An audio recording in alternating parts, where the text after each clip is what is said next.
Welcome to the KISC My Health Radio show series on Building Fortunes Radio. KISC My Health is brought to you by the universally recognized Cranberry King, Captain Cran Man Stephen Lukawski. Over the past 30 years, Stephen has worked with North American dietary supplement companies in the nutraceutical industry. His efforts and connections generate ingredient sales through innovative delivery systems and effective marketing and brand management strategies. Today on KISC My Health, Stephen is joined by guest host Peter Mingils. Make sure you check out previous KISC My Health episodes at www.buildingfortunesradio.com or KISCMyHealth.com. Along with our marketing partners, we are here to help our customers improve their health, build their businesses, and make the world a better place. At KISC My Health, we know how much your health and your business means to you and the people important to you. So spread the word, tell another friend, join our newsletter, and go make a difference in your world. Now, on to our show with your hosts, Captain Cran Man and Peter Mingils. Take it away, Peter.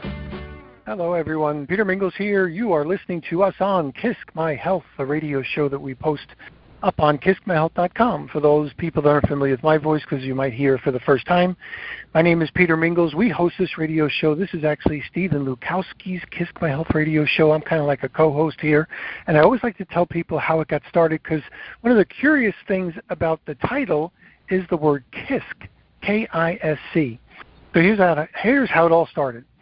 Many years ago, I started Building Fortunes Radio, so buildingfortunesradio.com. There was a gentleman that was a guest speaker, because I knew I couldn't host all the shows myself. It would get kind of boring. So we had a great guest speaker. His name was attorney Jim Turner. He was over in Washington, D.C. He was originally a Ralph Nader Raider, so he's an older gentleman, and he was working with an organization called Citizens for Health. Citizens.org is still their domain name. And Jim and I did about a decade of radio shows every Friday at noon Eastern Time for Citizens for Health. And he was an amazing man with a wonderful background and worked on things like natural product definitions and DSHEA and a whole bunch of other stuff, and super duper smart. He wrote a book called The Chemical Feast. And we did, like I said, a decade's worth of radio shows until he suddenly passed away in January of 2022. My heart was broken. I lost a mentor. He was a great source of a lot of things. We had a hole in the Friday at noon radio show segment, so I kept playing replays because I couldn't let it go. He was that much of a mentor for me and lots of other people as well. Well, I asked the people at Citizens to find me a replacement, and this is where this radio show kind of gets started. There was a gentleman named James Gormley who took over. He was the president of Citizens for Health. He was an author, a publisher, doing a whole bunch of really cool stuff. And we did a couple of radio shows starting in January of 2024. And after a few getting used to each other kind of radio shows, he asked me if he could have a guest. And now this is where this KISC My Health radio show starts warming up. He said, I want to invite a guest. I said, sure, go ahead. He's like, have you ever heard of Stephen Lukawski? I'm like, no, I'm not part of your world. And we do other things. And he said, well, he's known as like the King of Cranberries. I'm like, you got to give me another clue. I'm like, I still don't know. Captain Cran Man? I'm like, I'm not part of your world. Like, I don't get it. So he's like, oh, he's a gentleman that does cranberry stuff. And I'm like, well, bring him on. And I was like, okay, I'll learn a little bit about cranberries. Man, I learned a lot about cranberries when he was on the radio show, and I learned about natural ingredients, a whole bunch of cool stuff. I also learned that Stephen had a LinkedIn, so I joined his LinkedIn. Lukawski is Lukawski for those people that are looking. Stephen with a PH. I joined, and over the next couple of months, I formed one of those social relationships, with Stephen Lukawski. I read his posts and saw he's a good guy and very creative. And then all of a sudden, in August of 2024, James Gormley suddenly passed away.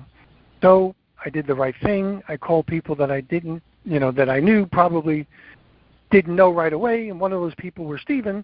And Stephen I was already known because he was working with James Gormley. And, besides the shock that happens when stuff like that happens, we were talking and we said, we got to do a memorial because people like James Gormley need to be remembered. Died too young. And I said, I agree. And then somewhere in that conversation, I sprinkled in KISC. And that's where this kind of like comes full circle. KISC, for me, we were writing a book, which still isn't written yet because I'm too busy doing more important things. But KISC, for me, always stood for My Keep It Simple Circle. it's something that I train people on to kind of manage the distractions. So I said, KISC, and Stephen said, oh, here's what we're going to do. We're going to do a KISC My Health Radio show. And I said, okay, because anything that Stephen's excited about is easy to get wrapped up into. I'm like, okay, let's do it. So he said, I'm going to interview some people, and we know a lot of people in the industry that are still alive and make a measurable difference, and we're going to do all this sort of stuff. And I said, okay, well, good. We'll get the domain name KISCMyHealth.com, KISC myhealth.com, and then we started doing these interviews, and we're over 100, like over 100 interviews, and I'll share with you, this is the best library of this kind of an audience that you will ever find. They are wonderful, impactful, beautiful people that do amazing things. Today is going to be another example of that, but I really just want to say thank you to corporate sponsors, past, present, and hopefully future, hint, hint. Then also, I want to say thanks to our listeners. We have passive and active listeners. Passive listeners just listen in. Active listeners are those that actually share this and like do other stuff for us, and we appreciate that. And then certainly thank you to Stephen Lukawski, who, as Captain Cran Man, we would never be able to do any of this stuff from, because he's putting in the time and energy, and we're so looking forward to Planet Cranberry happening anytime, sometime soon, towards the end of the summer, early in the autumn. I can't wait. So you'll hear about that as we go along as well. But Stephen Lukawski, thanks for being here on your own radio show. Hello, Peter, and thank you for the introduction. And to our listening audience out there, hello, and I hope you're all having a fantastic day. Can't wait for this interview to begin, because it's, again, another amazing interview where we take natural product leaders in our industry and we bring them to center stage. And we give them the opportunity as a North Star to shine their brightness onto all of us, because these are trailblazers. They are world changers, difference makers. They've gone the extra mile. They've actually sacrificed their own needs while helping others succeed. These people are what I would call legendary icon leaders. And they have earned, in my heart and on this radio show, the opportunity to share their career journey and success story with all of us. So, again, this show is not about products. It's not about companies. It's not about services. It's about people. People with giving hearts, the servant leaders who have been asked to go out there and shine on this, industry, their talent, but also to uplift and to give hope and inspiration and courage and become a role model to help the younger generations follow their footsteps while creating their own. And our past sponsors and our current ones, I thank them so much. For without their support, this show, not for profit, would not be possible. We have Pure Organic Sweeteners, the leading sweetener company in organic space, right, since 2008 as one of our sponsors. We had RFI Ingredients, again, right there, helping us with the show. We've Heather Weiner and the Charlie's Angels at Whole Foods Magazine.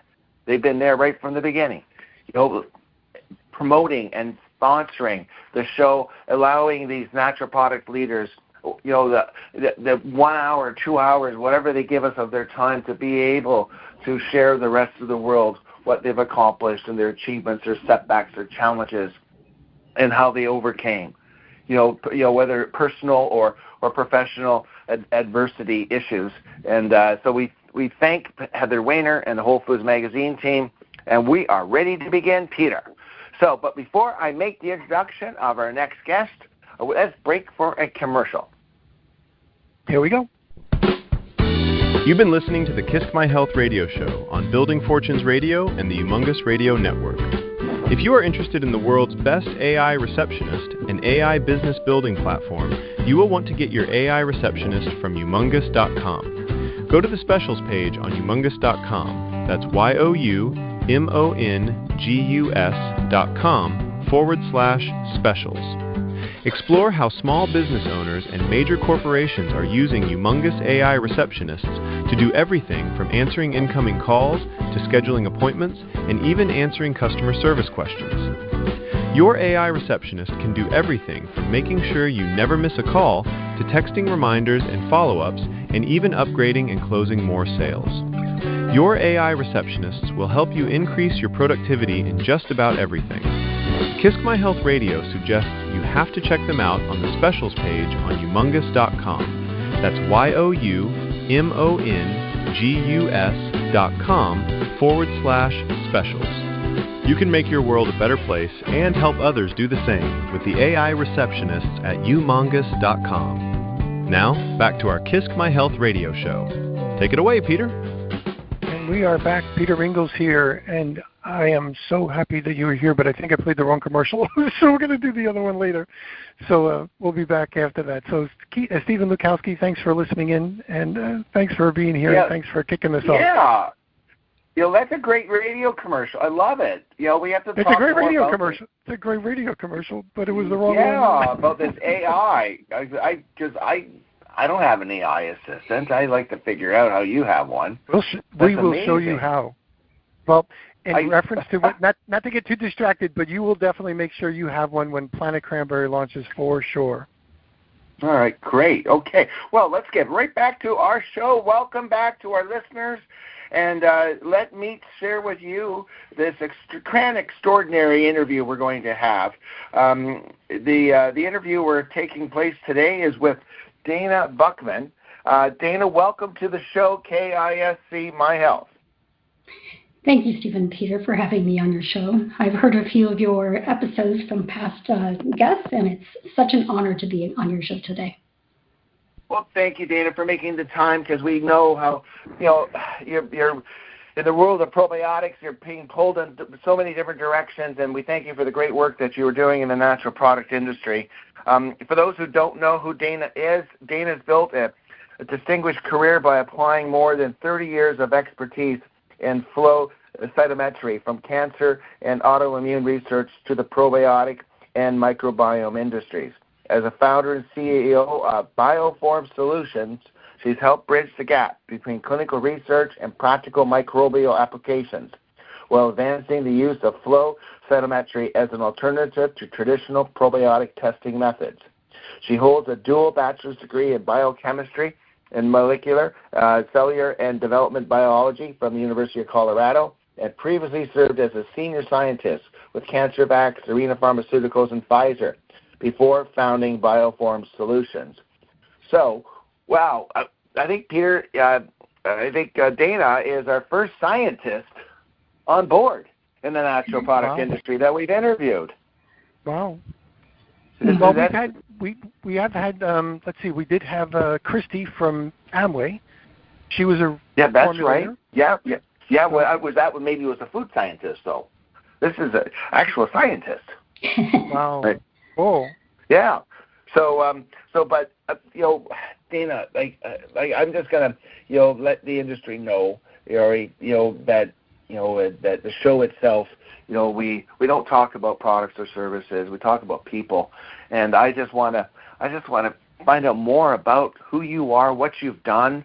I want to know more about Bioform Solutions, of course, but I just want to know what you picked an interesting pathway. All right, when you talk about, you're talking about flow, cytometry. I have no idea what that word means. So maybe you could start right there and help our listening audience understand what you do for a living. Oh, great. Well, I guess I could start from the beginning in how I chose this path. Or I can talk about flow cytometry as well. It really depends on. Let's start what you do every day right now, and then we'll go back to your upbringing, and let's just understand what you do today, right now.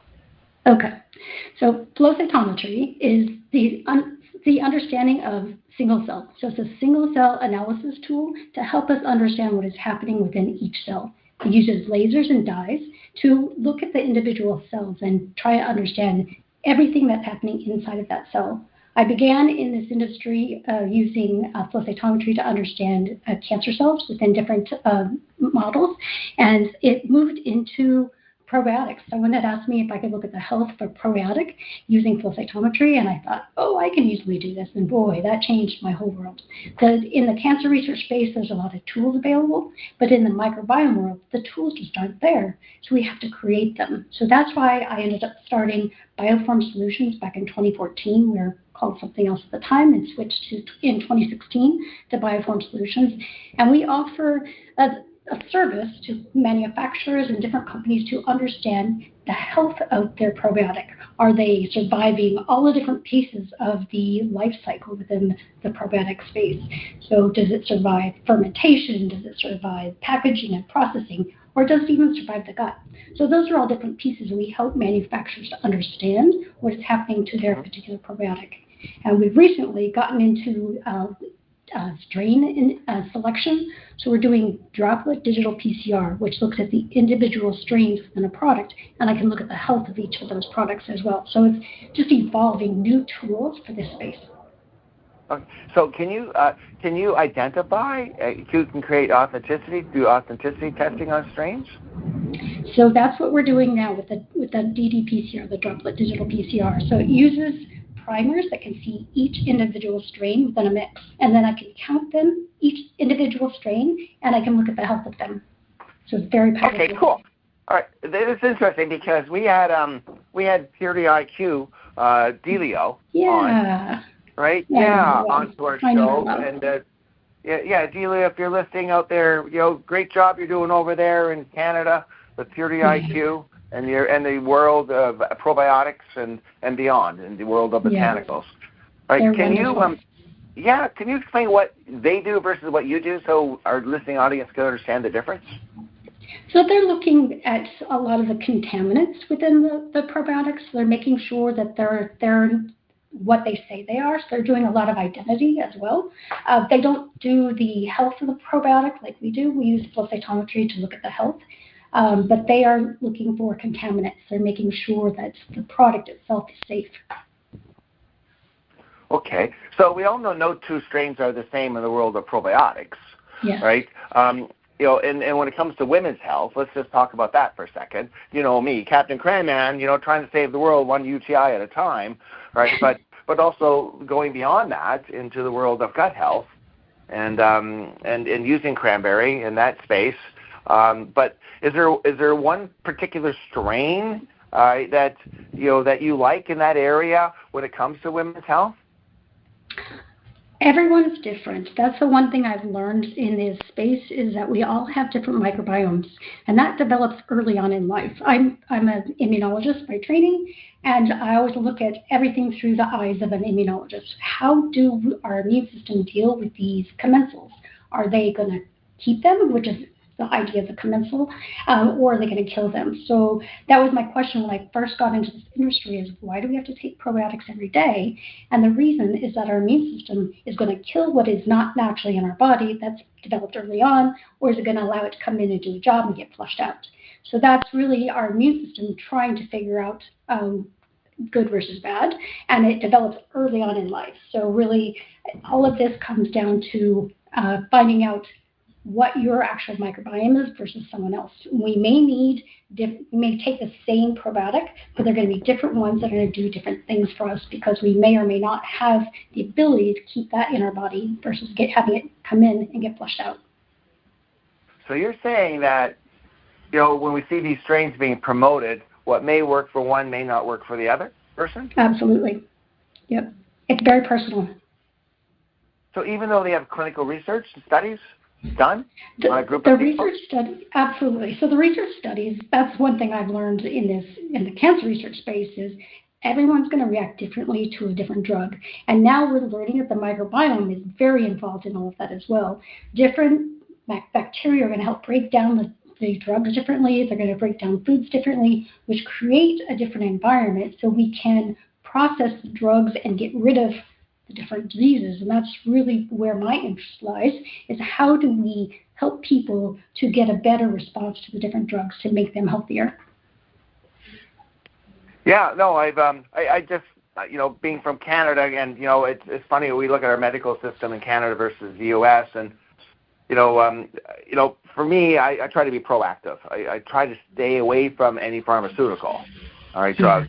And but when it comes to high blood pressure or cholesterol, we all need help in that area, right? I think that's important. But I also think that you got to have a probiotics. I truly believe have played such an important role, right, in the area of gut health for me, right? And even digestive enzymes, for example, right? But I do know one thing that that not all probiotics survive the gut, right? The stomach, right? And have you noticed that in the industry that certain probiotic strains?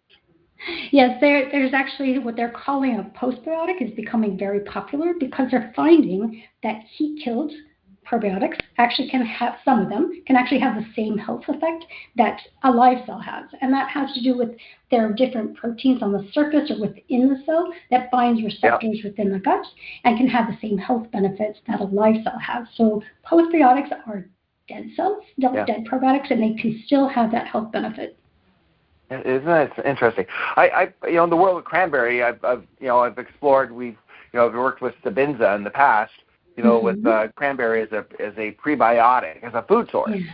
All right, feeding the probiotic strain Bacillus coagulus, and to make it more hardy versus FOS or inulin. And so for those out there, there's polyphenols of the fruits that can certainly act as a carbon and a nitrogen source. Right, and fuel those probiotics, certain probiotic strains. Right? In the world of Bacillus coagulans, are all Bacillus coagulans the same? Because it's a spore, right?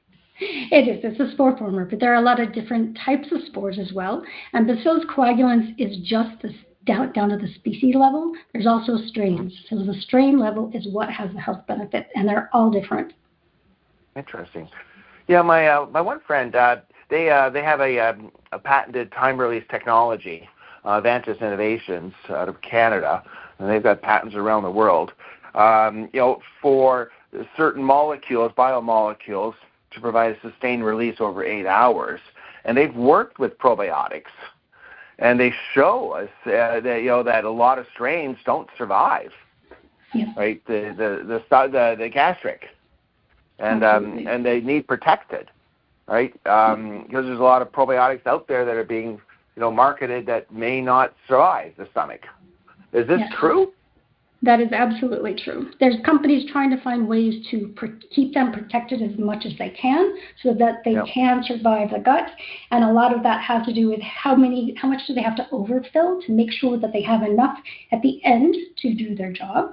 But that takes a lot of different things. There's ways to protect the cells in microencapsulation or in the type of capsules that they put them in. Do they seal properly? Do they not allow the gut fluids to get in? Do they allow moisture to get in? Because even moisture can kill the cells. The health of the probiotic has many different factors to it. So at my company, we test all these different pieces, and we could do that in a stepwise fashion. So we can help companies to make decisions on how to protect the cells and keep them as healthy as possible through the whole gut. Yeah, I've looked at this technology, and it's just fascinating.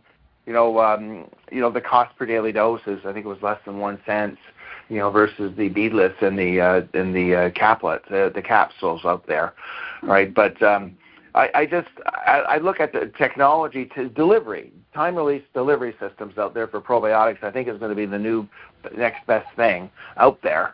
And of course, there's probably other different ingredients out there that have a half shelf life that will be beneficial for certain, time-release deliveries. But with respect to the strains that you can identify, right, and through this, your PCR, right? Is that what you call it? A PCR?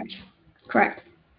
And this is something new that you have discovered recently that you just brought into your company? Yes. So this technology has been around since about 2015. It started.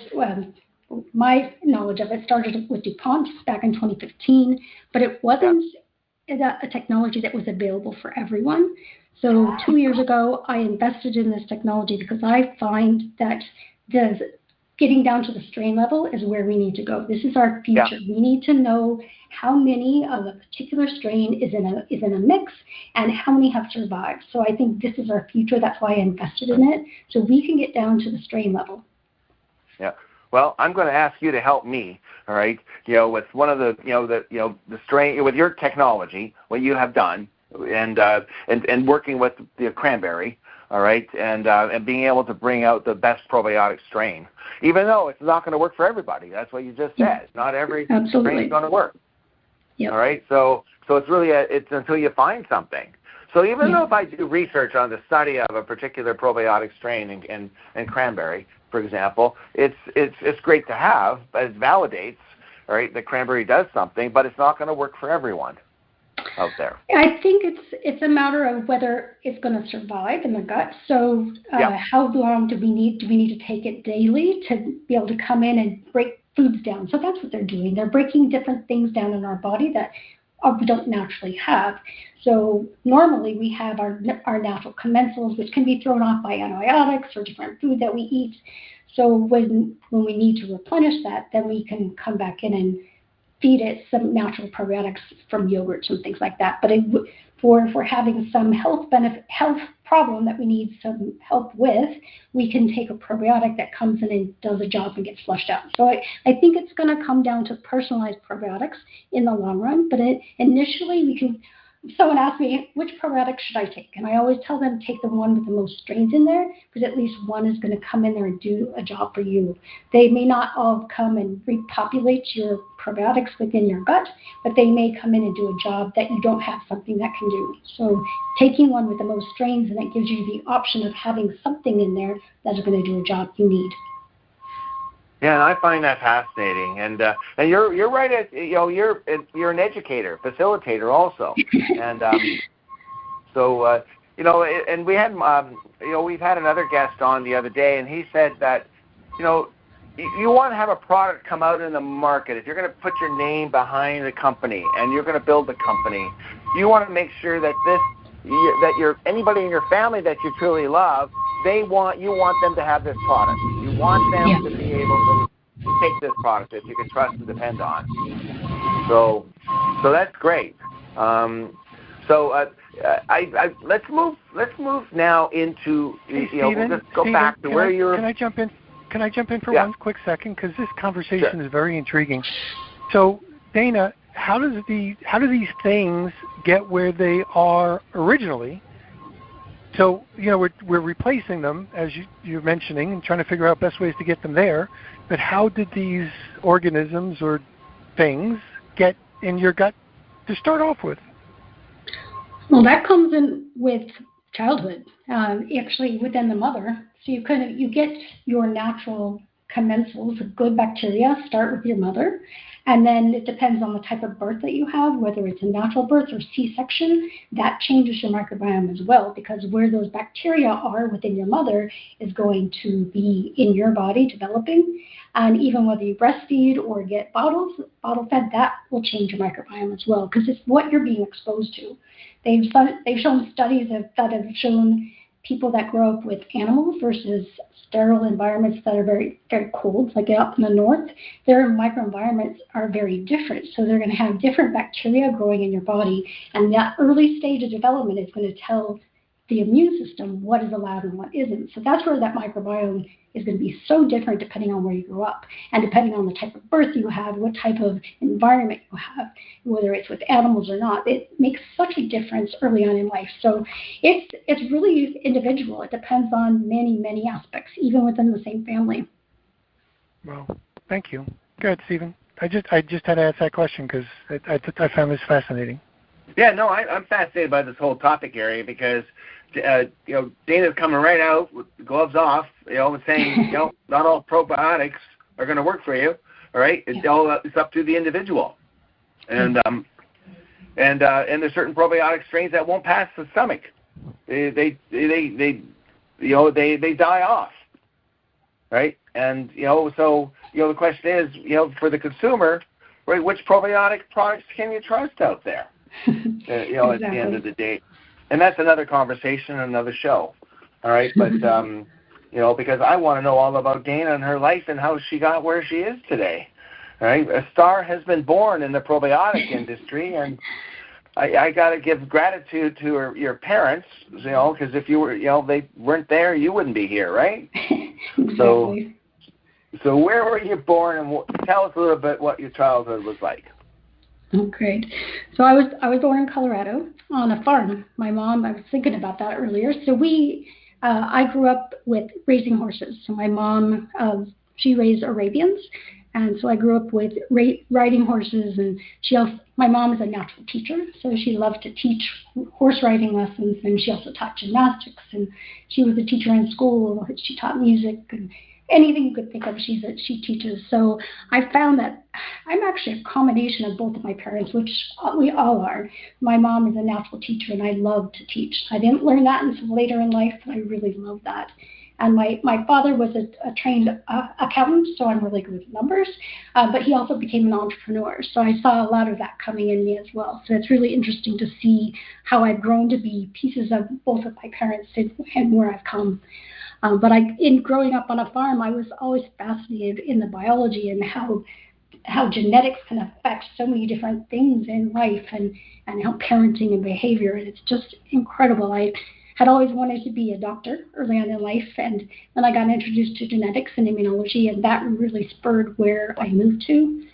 I went to school in Boulder, of course, and I got a couple different degrees there. But then I started working on the East Coast at a couple different cancer research companies, and I got introduced to flow cytometry. And again, that is where we're looking at individual cells using lasers and dyes.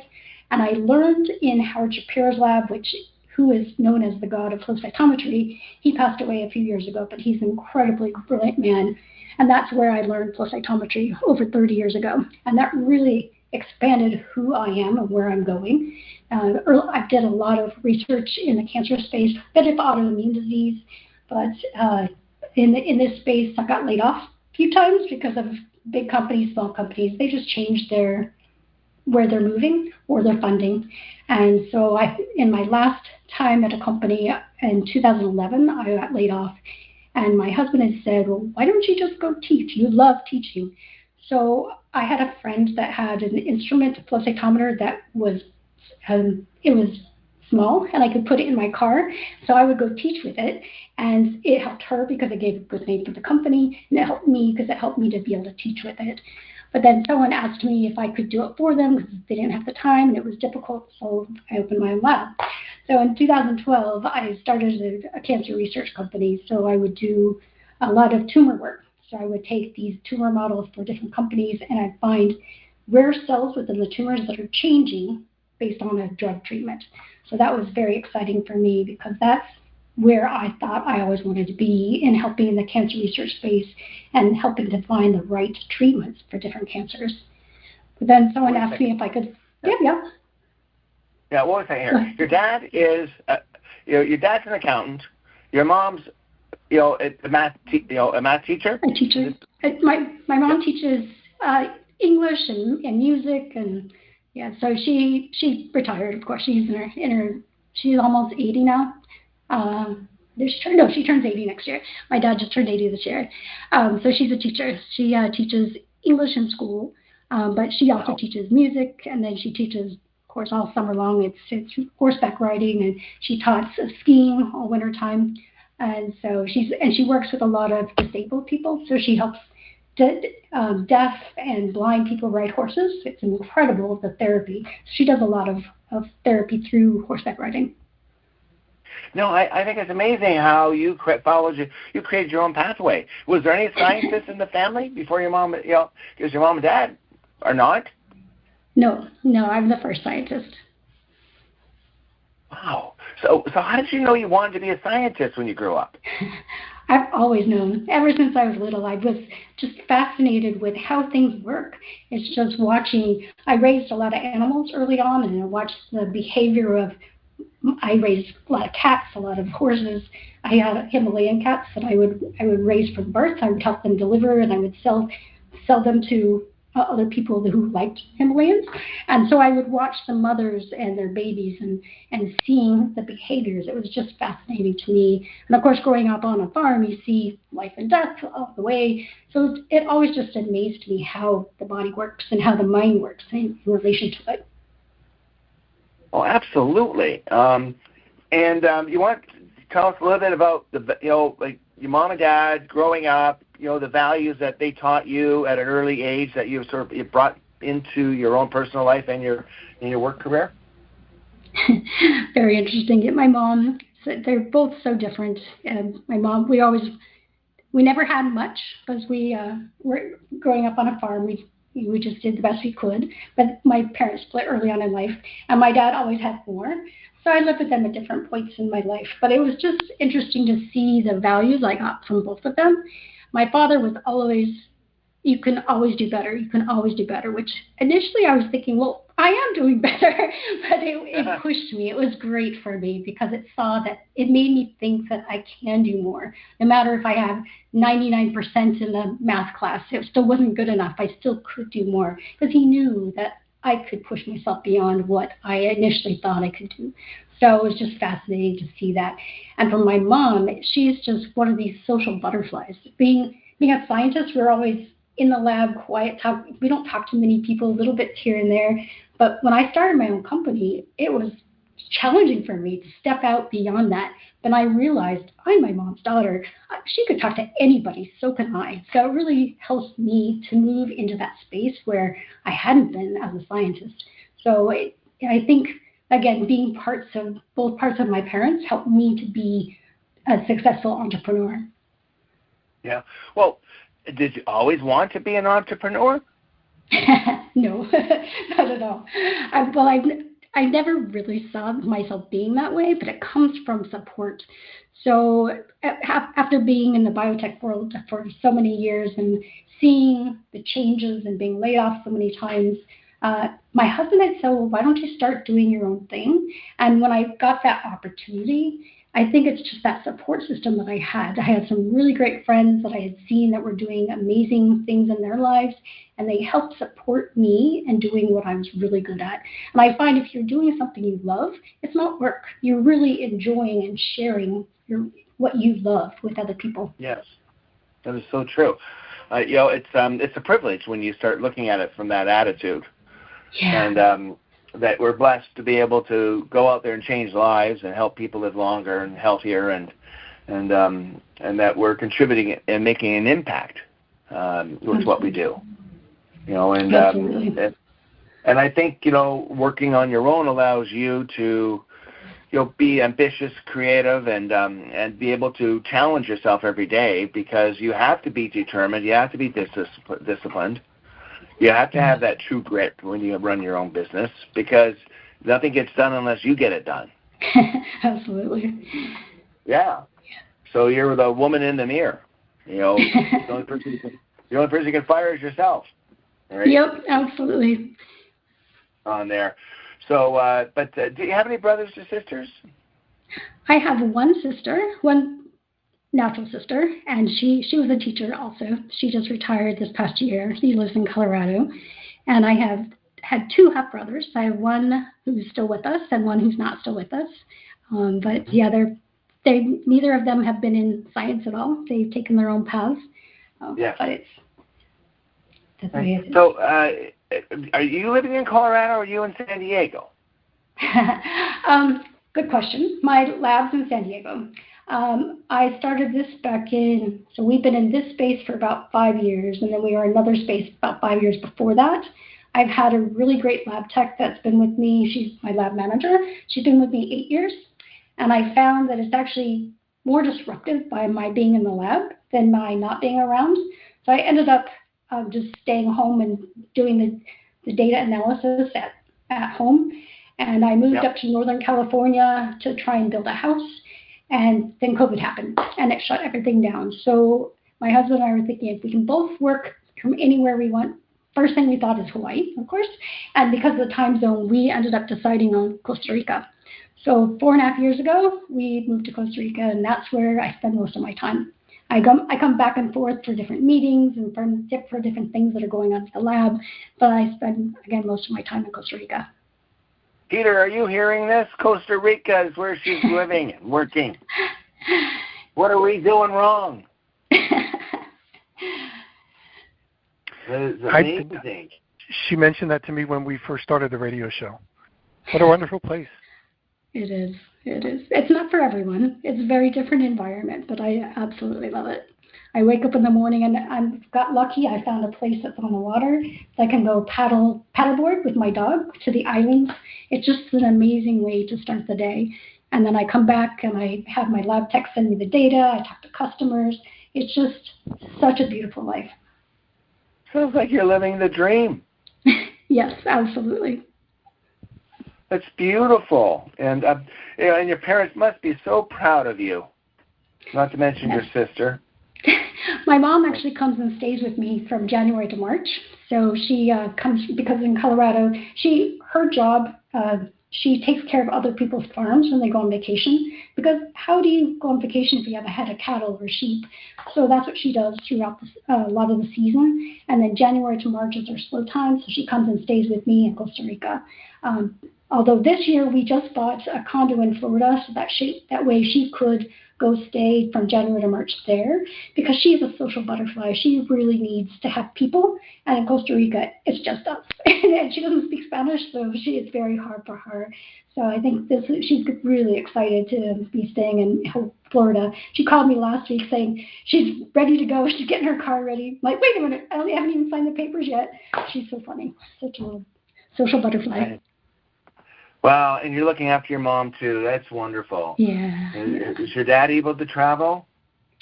My dad, he got diagnosed with Parkinson's, and so in 2020 he had a kidney transplant. So he was always on dialysis for many years, and so he had a transplant in 2020, and then I think a year later he was diagnosed with Parkinson's. So he's been he's been doing okay, but he's been progressively getting worse. So they moved out to North Carolina this is my stepmom and my dad. She takes care of him on a daily basis. And so she needed some extra help. So they moved closer to her family. And so I talk to him and see him maybe once a year. Well, I talk to him more often than as much as I can, but he's not always mentally there. So she helps him guide him in the conversations. But I think he's still going to be with us, hopefully a couple more years, so I plan to go visit him again this year when I can. He just turned 80, so my sister was out there for his 80th birthday, but because of his environment, it's better to have one or two people there and not many. So I'm going to come see him again probably in September. Yeah, I'm sorry to hear about your father, and and for all those fathers out there that are going through Parkinson's, and it's unfortunate, and but I'm glad there's a loving family behind him, and that you're there, and thank you for stepping in and looking after your mom and dad. And of course. It's such a beautiful world when we can be able to give back. It's a full circle when it comes to family. That's for sure. It really is. And so now let's talk about your educational journey. Let's obviously from public school to high school. You want to talk a little bit about your high school and what you learned from that sort of got you into your choice of universities, like University of Colorado? Yeah, well, I grew up all over Colorado, so we lived in many different places throughout Colorado. But I went to high school in Denver, in a suburb of Denver in Aurora, and I got introduced to genetics and immunology, and that really turned everything for me. I originally thought I was going to be a doctor, be an MD, but the cancer research in the genetic space really fascinated me. So I ended up going to CU in Boulder, and I started just in the molecular cellular developmental biology, and immunology just amazed me there. So that really pushed my path. I was going to be a genetic engineer, and I was thinking along the MD PhD path. Then I had a son, and my son was very important to me. So I ended up taking a job in a lab on the East Coast, closer to his father, and that just turned everything for me. Again, being an MD PhD would have meant working with terminal patients, and that is really hard to do because those patients have been through many different treatments, so there's not a lot to be able to help them. So working earlier in the stages in the lab was what I really loved. So being able to help patients earlier than what they've already been through all these different treatments and not survived. So that was where I ended up moving towards genetic engineering. But I worked with a company in Boston, and that's really where my flow cytometry came in. I was developing antibodies against fetal cells. So our plan was to take a maternal blood and pull fetal cells out of maternal blood as an alternative to amniocentesis, because the procedure in itself has a high rate of miscarriage. So by having a blood test, we were able to reduce that risk. So it was very fascinating. That's how I got started with flow cytometry, is with sorting those cells.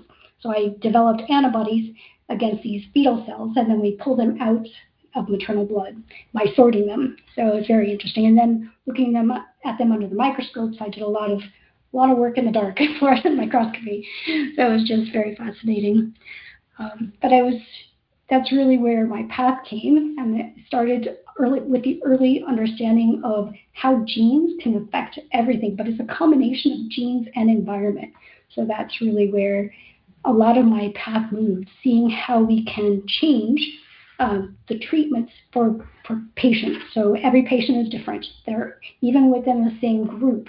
I worked with a lot of different cancer companies. I think I've only had 2 drugs on the market throughout my career, and that's because everyone is different. Those microenvironments are very different within a tumor, and a lot of that now they're finding is the microbiome. In a metastatic tumor, it's completely different than a benign tumor. And so what is it? It's like the chicken and the egg. Did the environment bring in the bacteria, or did the bacteria create this environment? So I think we're still at the cusp of understanding where things are moving. Yeah, very interesting. So can I ask you what sparked your interest in science right away at such an early age? I think it was growing up with animals. I grew up with a lot of horses and growing up on a farm. I think that's really where I was fascinated. Again, growing up on a farm, you are raised with life and death. We had 2 turkeys that are called Thanksgiving and Christmas. Not very nice, but so I saw life and death throughout my childhood. Yeah, interesting how growing on a farm it connects with science. It's all related. Yeah, it is. Okay. So your mom's a math teacher, all right? And I know she probably had a great impact on your career. Is there anybody, other teacher or a professor that had an impact on your career? I had some great teachers throughout my education, but I think they all had an impact on where I went. But even in middle school, I had an amazing science teacher who really pushed me along the path of genetics. It was just, again, it's a combination of all these people that pushed me to who I am. I think of life as an experiment. We're always trying different things, and nothing is good or bad. We just gotta, if we didn't learn from it, then we got to start all over again and try a new experiment. So I think it's a combination of everyone that has made me who I am. Yes, yeah, and okay. So tell us about your very first job that you had. My first job out of college. Well, my first job out of college, I worked for a drug company. So I had moved to the East Coast with my son, and I went for a temp job, and immediately they offered me a permanent position because they saw where I could help them. And I created phage display libraries. These are bacterial viruses that we could manipulate and display different things on them to understand different antibodies that we were looking at. We had an antibody drug that we're using to target different tumors in different patients, and we were trying to understand what was going on within those different patients. So that really moved me to understand where that fit in my path, what my interest was. I originally again thought I wanted to do genetics, but the immunology part was what fascinated me, and that's where I moved into making antibodies using phage. So I use antibody phage display libraries to try and discover different antibodies that can help me pull those fetal cells out of maternal blood, and that's really where my path moved. Interesting. Yeah, wow. All right, so what inspired you to found Bioform Solutions then? Well, in 2014, someone had heard that I was looking at phage killing of bacteria using flow cytometry, and they asked me if I could look at the health of a probiotic, and that changed everything. Again, I said I was doing tumor work with a lot of different companies. So a CRO is a contract research organization, and that's basically what I became for other companies because my expertise was in flow cytometry and multicolor flow. I would look at 10, 12 different proteins on the surface of a cell to understand if we're changing that cell type. They had different signature markers on them. And then when someone asked me if I could look at the health of a probiotic, I thought this would be easy, and boy, that changed everything. And that was because the tools just were not available at the time. So I wanted to create those tools, and that's why I created Bioform Solutions, because the tools just were not available in this space. For immunology, I could go to a company and buy any antibody I wanted with any color I wanted, but in the microbiome space, there just was not the tools out there. So I wanted to be part of creating the tools that we need to understand this area. And that's okay. So that's a great answer because you found a need in the industry, right? And you found a solution. Absolutely. And we're still going. I think that yeah, and it's still going, and it's going strong. And probiotics are the future, right? And you just mentioned postbiotics and of course prebiotics. Yep. And so can your tools work in the world of postbiotics and prebiotics? Absolutely. Well, prebiotics are the food for probiotics. Then you have the probiotics, which are the live bacteria. That's the definition of a probiotic. And postbiotics just got a new redefinition. It's metabolites and heat-killed bacteria. And it's because those heat-killed bacteria still have the proteins within them that can trigger a different pathway. So a lot of postbiotics still have a health benefit because there are proteins that can trigger a certain pathway that is going on within the body. One of the bigger things recently has been in the space of GLP-1 in the diet space. So everyone's getting on board, and they are showing that a lot of these probiotics that have that same health benefit that you're seeing with the GLP-1 drugs don't have the side effects. So it's really exploding. And they have found that even these heat-killed probiotics in that GLP-1 space, they can still have that health benefit. So they don't have to worry about keeping them alive because a lot of these bacteria are anaerobes, which mean they can't survive in oxygen. They die very quickly when exposed to oxygen. So that's where a lot of our technology can help with this area because it's very fast. Our assay takes 15 minutes so we work with this clinical lab. So the time it comes out of the refrigerator to the time it's on the instrument takes 15 minutes. So we mark everything. But they die pretty rapidly. So that's why our technology is so good in the space because we can see everything very quickly. If you're trying to test it in other methods with CFU as a colony forming unit, which is the methods that's been used for decades, it's been well known, but it misses a lot of information, and if you have to try and grow them in an environment without oxygen, it makes things very difficult. So I see them all as complementary assays. You have CFU, which is colony forming units. You have flow cytometry with AFU, active fluorescent units, and then you have the ddPCR, which gives you the strain identity. So I see them all as being complementary pieces of information about probiotics, and that's really where we are moving. I outsource the CFUs because CFU, it's very challenging to do to get really good accuracy, and I'd like to work with a lab that gives great counts on that. So I outsource that piece, but in my own lab, my expertise is flow cytometry, so I want to do all the flow here, and now moving into the ddPCR, that's really where we're moving as well.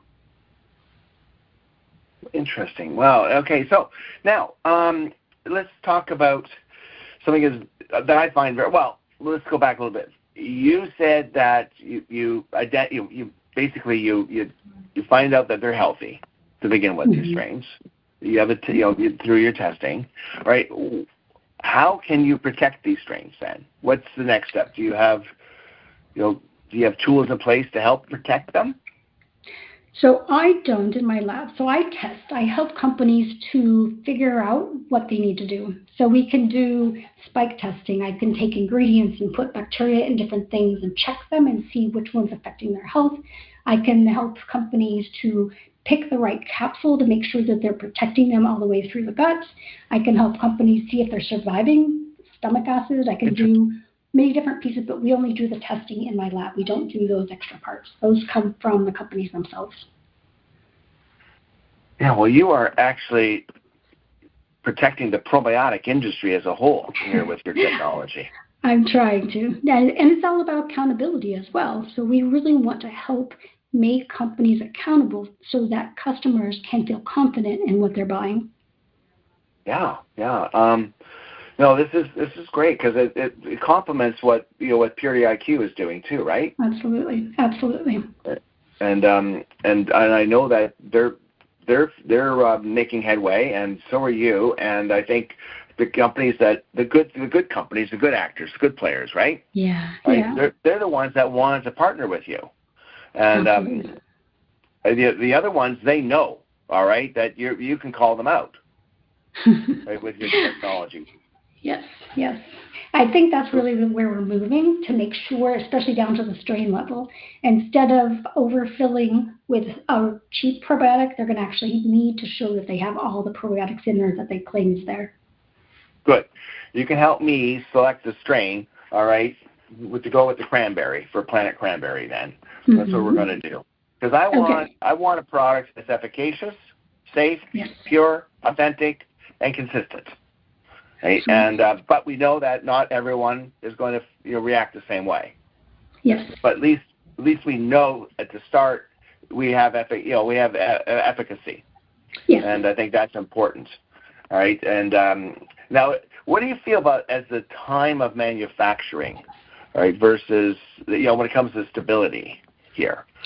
Because are these strains stable?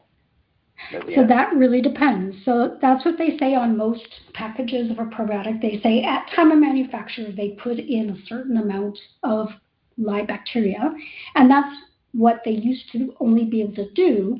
But now there's so many different ways to understand, especially now we're moving into the strain identity. So which ones survive the processing and packaging and shelf life? We had a customer that came to us with a product that sat on the dock in Arizona at 120 degrees, and they needed to make sure that they didn't have to throw them out. Because we are the only company that can do same-day testing, they were able to make decisions quickly and save a lot of money by keeping some of their products and not having to throw it all out. So that's really where I think a lot of companies are starting to move towards. They have to make decisions quickly, so they're working with us in that space. Interesting. I'm going to connect you. You probably already know. RFI. RFI ingredients in Colorado. I don't. Okay. So RFI ingredients, right? I was just reading this. They have they just signed a contract with a company called Aventis Innovations, and for time release technology, and it's a powdered combination. The powder is combined, say, with probiotics, and it creates a gelatin in a capsule, and then it gets slowly released. And so they are doing the encapsulation, all right, and product development and formulation with the time release. And I know that they're right now looking in the field of probiotics and time releasing probiotics. And because we're right now, I think they're looking to advance beyond probiotics, but that technology from Aventis Innovations is game changing in the industry. So I truly believe that once the industry finds out that certain strains can be survive and have stability, all right, through that technology, and with your with your work that you do to identify that, all right, and to be able to validate that, that's important, all right, out there. Yeah, so I'll make that connection for you. Thank you. But see, with me, I'm coming out with this Planet Cranberry for myself, and putting my name behind it at least to help educate consumers, that not all probiotics are the same, that not all cranberry is the same, that not all magnesium is the same. And but it's going to be cranberry with everything, right? Because every day everyone should be taking cranberry, just like probiotics. And and so I just want the best. I want my mother to be able to buy this. I want the best products to go to my mom. I think that way, right? I want to formulate something that's healthy for her, right? So, and because if you don't believe in what you're producing, right, then you shouldn't be doing it at all.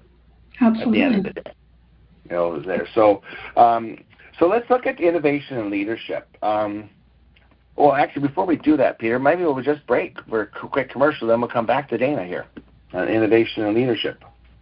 We certainly can. And as I'm getting ready to launch this commercial, I have a question for Dana. Dana, it sounds as if, and I'm a layperson here, so I might have a biology degree, but it's been a long time. I wouldn't pass any of those biology tests.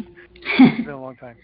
But it seems like if you wanted something to somehow pass the stomach, you would just you guys probably know how to do that stuff. I would imagine, right? You can put it in something that doesn't dissolve as quickly and gets to the places near it needs to be where it dissolves. I think they do that with pharmaceuticals probably. And is that a solution that they're working on or is already in place? Yes, there are companies doing many different things. Again, I do the testing, so I see what people are doing, but I don't know a lot of the chemistry behind what they're doing. So, and a lot of it's proprietary, so I can't share it with others. But they're definitely moving in that pathway. They have to. They have to find ways to keep this. If they say they have a live probiotic, they better have a live probiotic. And does it survive the gut? Does it survive all the way to where it needs to go in the lower intestine? They need to show that they can do that. So I definitely think it's moving in that right path. Excellent. Okay, good. Well, we're going to take a quickie commercial break. I think I got the right one for you, Stephen. So here we go. Planet Cranberry. You've been listening to the KISC My Health Radio show on Building Fortunes Radio and the Humongous Radio Network. This KISC My Health Radio show is also available on Amazon Music, Apple Podcasts, Spotify, and iHeartRadio, as well as dozens of other platforms connected to the Internet. If you are interested in the world's best cranberry product line, you will want to get your products from Captain Cran Man himself, Stephen Lukawski, from Planet Cranberry on planetcranberry.com. The website will be online before the end of the summer in 2026. Start your ordering and your inquiring about Planet Cranberry now by contacting Stephen on LinkedIn or by phone or text. The King of Cranberries, Stephen Lukawski, has always been your best source of products and information. So now it's time to get your products from Planet Cranberry directly. With Planet Cranberry and Stephen Lukawski, you can make your world a better place and help others do the same. Now, back to our KISC My Health radio show. Take it away, Peter. And we are back with Dana, and we are here with Stephen Lukawski. This is a fascinating conversation, Stephen. And Dana, thank you so much for being here. And one last thing. With technology the way it's going, I could see somebody making me a QR code, like I am the QR code, and then I just kind of send it to you, and your scientists figure out how my QR code works with your products, and you ship me what I need for me, not necessarily what everybody gets. Is that going to be the general direction you think that nutrition or supplements and stuff like this might eventually go to? I do think that's the case. I have seen some companies try to move in that direction. It just depends on, and I've seen them come and go, unfortunately, but I think it depends on where the market is and where it's going to be ready to be. Now we're getting better tools to go in that direction of understanding what is happening within everyone and why it's so different. So getting stool samples sent, and Rob Knight's lab in here in San Diego is creating the biggest library of samples, and they're trying to understand what's making us all different and why different medications are going to work with one person versus another. So I really do think this is where we need to go. There was a few companies that I've seen that can take a stool sample and understand what is in that person, and they were creating a probiotic mixture to help with different health benefits that they had some issues with, but they at the time that just wasn't ready for that space. So I think really we need to move in that direction. Excellent. So Stephen, if I was going to be a lab technician, I'd be working from home, as well if they start doing the stool sample thing. So. Absolutely. So, Stephen, back to you. Thanks. I know yes, you're right. It has been a fascinating, conversation on the world of probiotics today. I'm learning something new here, and I know the industry needs to do a better job, obviously, in protecting the strains and getting it through the system. All right, so through the gas, through the stomach, right? Obviously, and having gastric protection, right? But also identifying the strains and see if they're healthy to begin with. And so once again, thank you for the work that you're doing in that field. I appreciate that, Dana. So you have built a company now. How many people in the company? 4. We're small, so we. Okay. All right. Small and mighty. All right. Yes, small and mighty. Absolutely. So, all right. So we got 4 people, and you're changing the world. All right. So this is great. How would your employees, the people that are working with you, describe your leadership style? I am very hands-off. I want to hire someone that I can count on, and I'm not going to tell them what to do. I know there are certain things that need done, and I want to rely on them to do what needs to be done. And I've been very lucky to be able to have the team that I have. So I think that's my management style. I do not want to micromanage. I don't want to tell them what to do. So that's what I would like throughout my career, and so that's what I want to be as a leader. Okay, so you don't want to micromanage. All right. Well, how's your flow of communication? So 4 people, but you have weekly meetings, daily meetings? How do you now generate? Are you doing all the sales? All right. So how are you delegating? So I have a couple people that work with me on the marketing and sales, and that is all part-time because a lot of that is we're not as large to have a full-time marketing and sales team. So, but the lab work is done daily. That's done by my lab manager. Excuse me.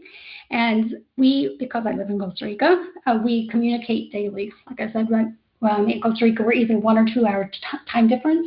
So I'll go out and I'll paddle for an hour or 2 in the morning, and by the time I come back, my lab tech's in the lab getting things ready to go. So it's always communication by teams. That's really our best communicator. I live in an area, we use Starlink, so we have really great service, so it's always on. And I have Teams meetings with people quite often. So I've even hired using Teams, which is wonderful. So I'll have my Teams interviews, and then I have a business partner and my marketing woman that will come in and meet with the lab techs, and then we're able to make decisions based on those interactions. So my communication is on a daily basis. I'm always in front of my computer, and I have access to my teams at all times, and my team is always available to me as well. Yeah. So I'm looking at this, leadership. A lot of you're a small and mighty business. You're growing every day, right? Mm-hmm. How are you managing the people you work with to be a part of your company versus just a valued asset to your company? Exactly. So that comes from hands-off. My lab techs are the one manager, I guess, she manages everything here for me. She was in QC. When she started with me, she did not know flow cytometry at all, but she's come to where she can troubleshoot anything because I don't tell her what to do. She figures it out. And she's the type of person who wants to be able to do it. So she is part of my family. She's an amazing person that I found over almost 8 years ago. So it's a matter of finding the right people and making sure that we communicate on a regular basis. So that way, if there's any issues at all, I can help, but I want them to do it on their own. Yeah, no, that's great. Because it's really hard to find good salespeople out there, isn't it? Yes, absolutely. But it also, in this case, has to be technical. Yes, yes, and that's always been hard for me, is to try and find someone who can do the work, who's going to be, again, invested in us as a growing company. We are right now looking for someone else to help in the lab, because the droplet digital PCR is the next coming thing, and we have to be able to scale with it. So I'm hiring a new lab technician to be able to help both with my lab tech here in the lab with the flow cytometry, and be able to scale with the ddPCR to be able to look at the strains of each probiotic mix. Yeah. So you find businesses coming to you through word of mouth? Yes, that's really where a big part of our business comes, is word of mouth. And that's part because the quality of the data that we generate is very high. I have done flow cytometry for over 30 years, and I've seen everything. And we've tested so many different probiotics in our space, including sunscreen and kombuchas and dog food. We test all kinds of different things. So I've seen a lot. I'm still going to see new ones that are coming all the time, but I've had a lot of experience testing over 15,000 different products.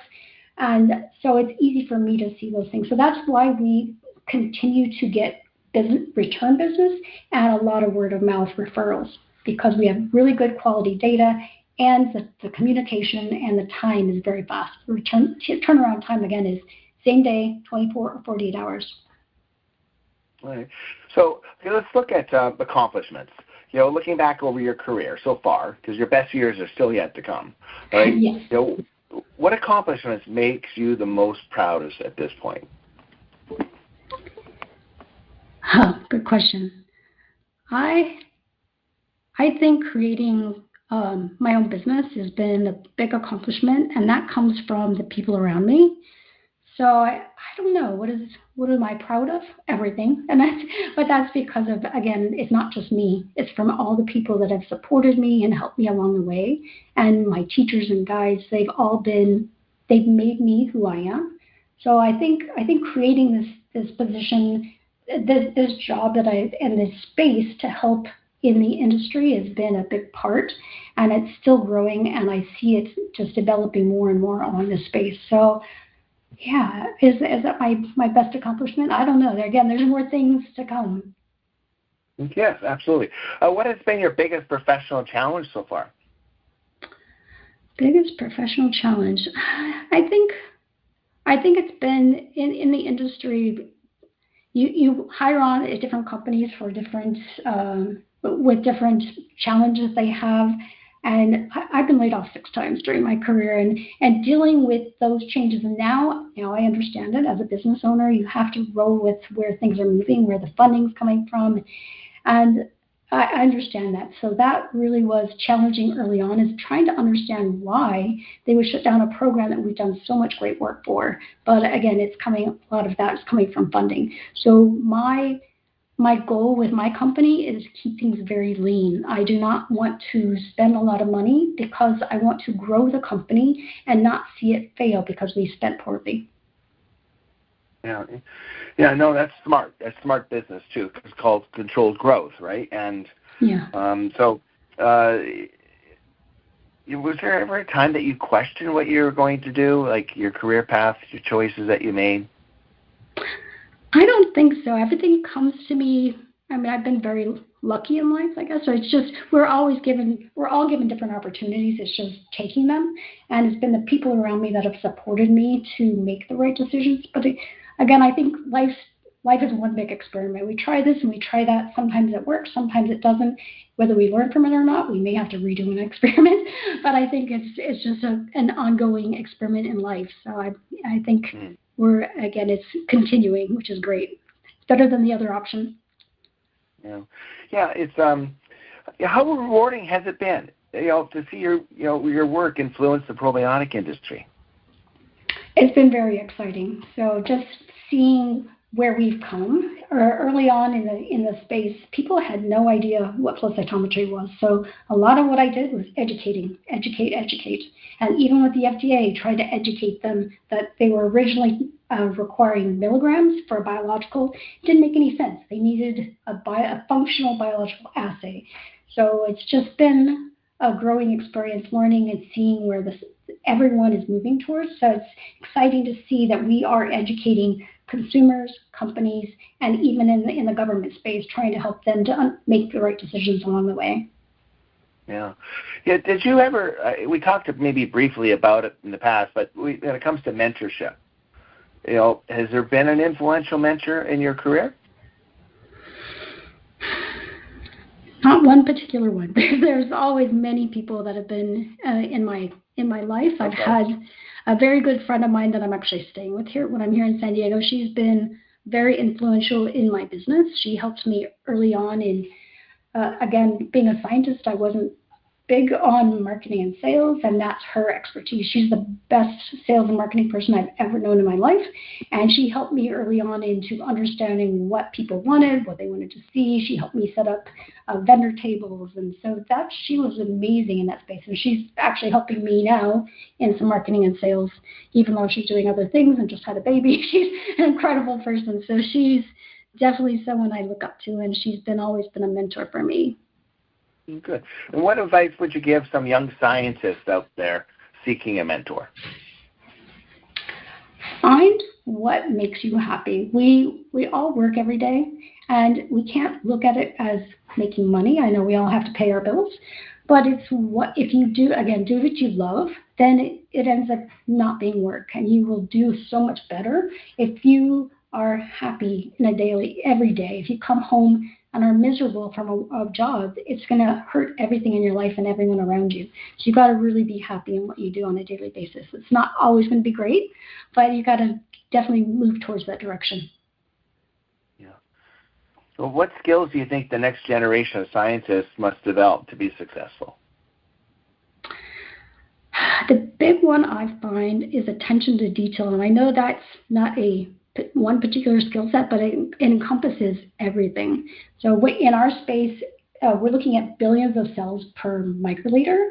So every microliter counts, every bubble counts. If there's a bubble within a pipette tip, that means less cells than in the next one. So that's the piece I think a lot of people are missing is attention to detail. They aren't paying attention to everything they're doing, and they wonder why they don't get the same results every time. Being very diligent about what they're doing and documenting everything. Those are pieces that in science we're taught some, but I think we need to push that and make sure that we're following every protocol and writing everything down along the way. Yeah, and then what about you? What about your opinion on accountability these days? Well, I hope to be able to push that. I've definitely been doing that in the space of live and or dead. Are the cells actually there? But I think now we're moving into this identity, being able to look at strains. I think that's really where accountability will come in. And there will be companies that will push back. It's going to cost them money. They use cheaper brands or cheaper probiotics that they can overfill, so they can show that they have a certain number of probiotics in there. But now that we're getting down to the strain level identity, that's going to really push them to do the right thing. So I really think accountability comes from using the right tools to look at whatever the products are. Yeah, and with accountability comes integrity. Absolutely. Have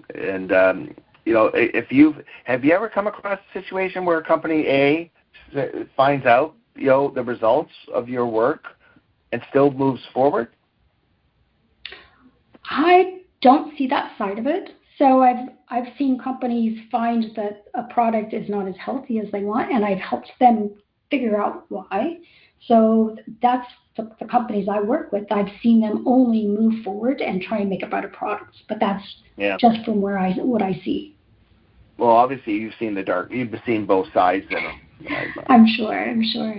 But I only see the good in people, so I don't know. It's hard for me to know if anyone's doing anything on purpose or not. Yeah, I see the good in everybody too, and maybe that's to a fault because I believe and I trust in people.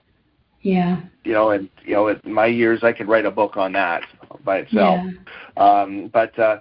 If you can leave our listeners with one message about leadership, perseverance, and making a difference in the world, and about resiliency, what would it be?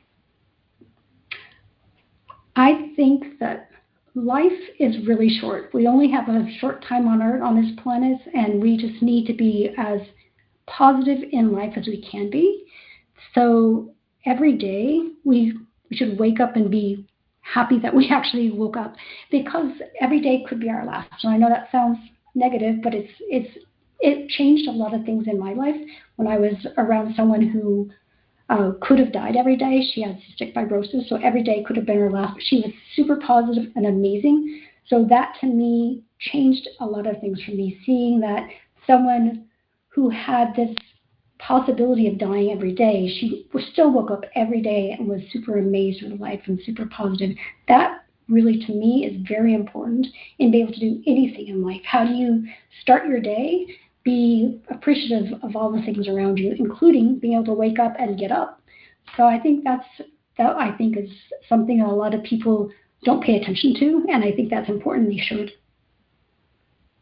Yeah, no, that's great advice, and I think it's so important to understand the gift of time.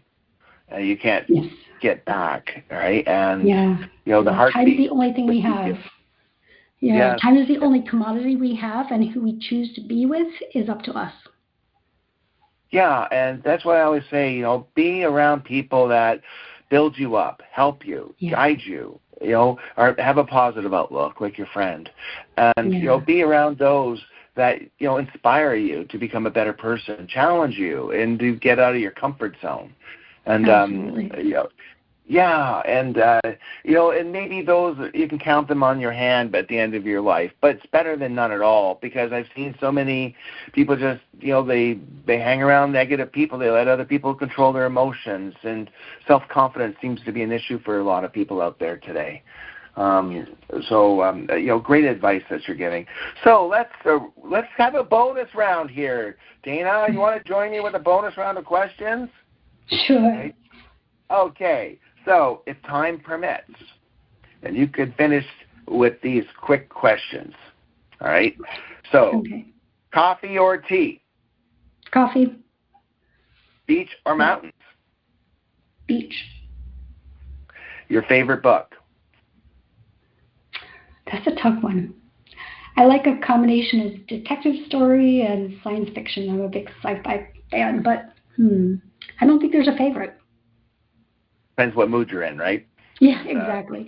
And the questions so far are a little bit of both. I love mountains. I love beach. First thing, Yeah. One scientist you would love to have dinner with? That's an interesting question. I love to have dinner with.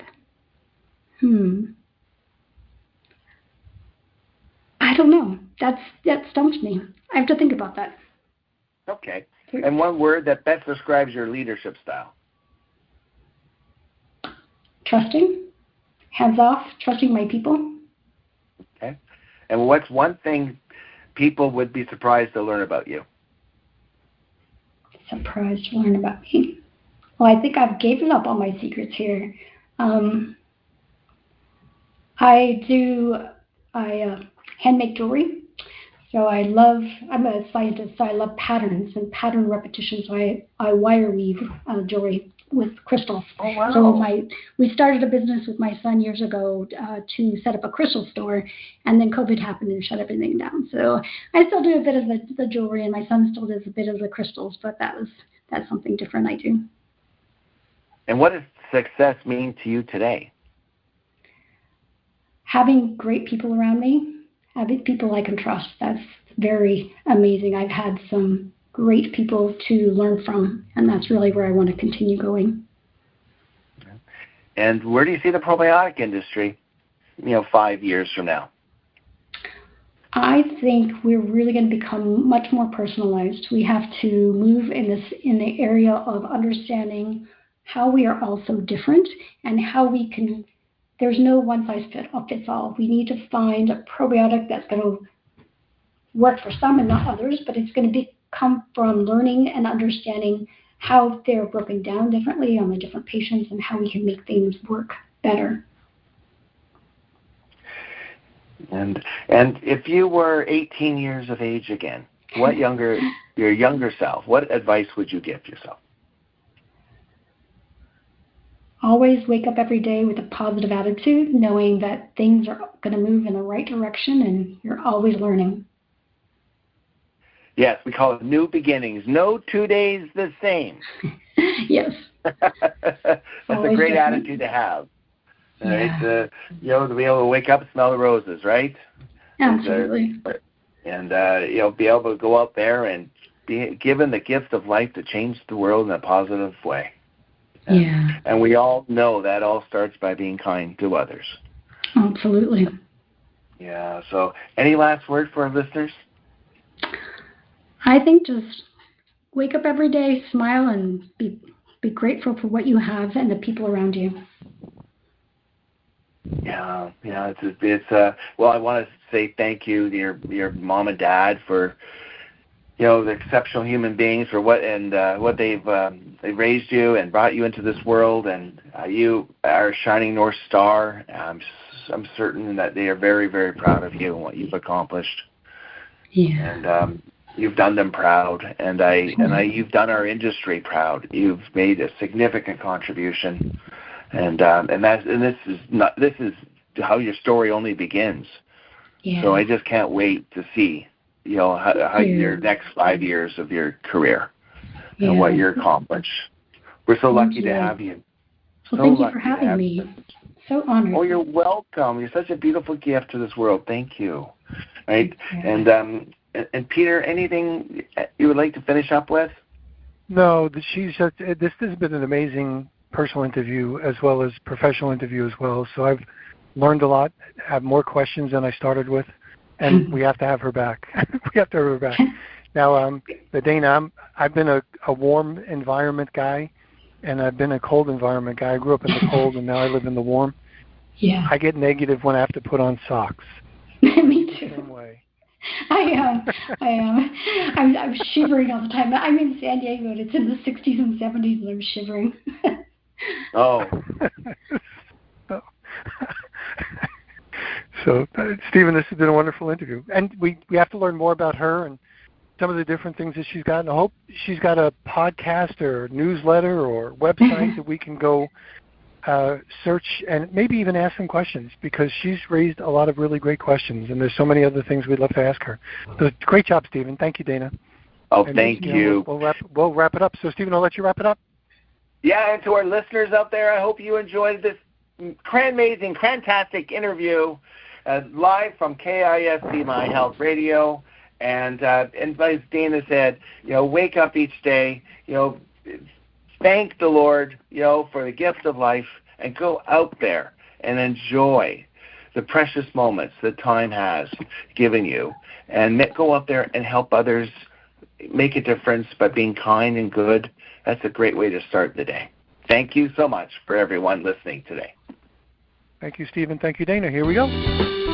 You've been listening to the KISC My Health Radio show on Building Fortunes Radio. Thanks for listening. This KISC My Health Radio show is brought to you by Stephen Lukawski.